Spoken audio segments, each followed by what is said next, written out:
الرحمن الرحیم.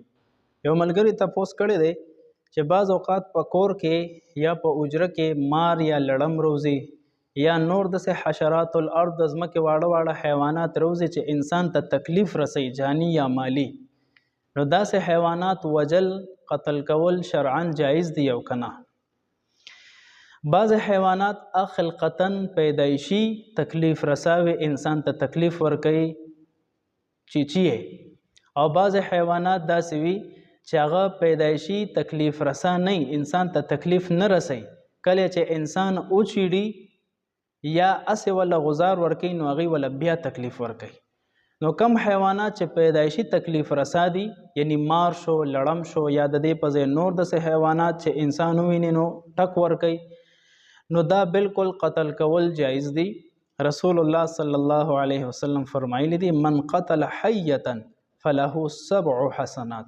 چا چې مار قتل کړو نو د لپاره 9 نیکیانې دي.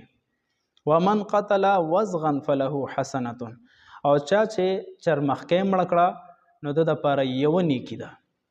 نو دا خلقتاً داسې حیوانات چې دا انسان ته تکلیف ورکوي، یا په اوبو کې پروزي یا په سالن کې پروزي، او انسان دغه اوبوس کې یا سالن اخوري نو مرګ خطره ده پکې، یا هم داسې ټک ورکوي، نو دا خلقتاً پیدایشي تکلیف رسا دي. نو په دې وجه باندې د دې قتل عام بالکل صحیح دی.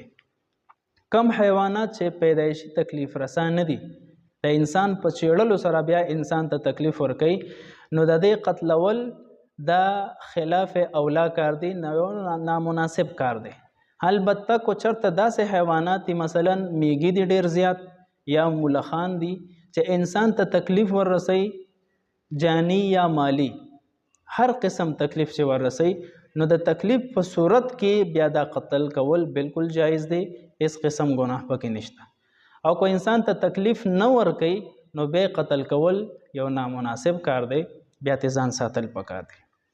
بعض اوقات داسې وي چې یو انسان مار یا لړم قتل کوي نو یو جن یو پیری هم د مار شکل اختیارولی شي، نو انسان ته وسنګ پته لګي چې دا جن دی او کنه دا اصل صحیح مار دی.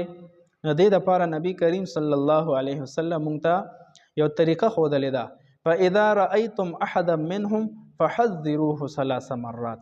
کو چرته دا جن وي د مار په شکل راغلی وي نو دا به 3 پیره به ته ویری، اسې به په داسې د غورځولو د یو سیز یا د چپلې غزار یا د نورو سیزونو د یرولو په نیت سره به په غزارو کې یا به اسې ویری.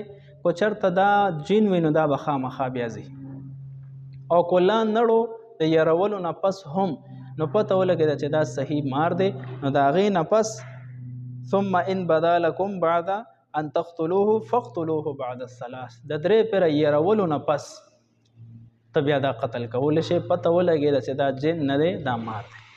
والسلام.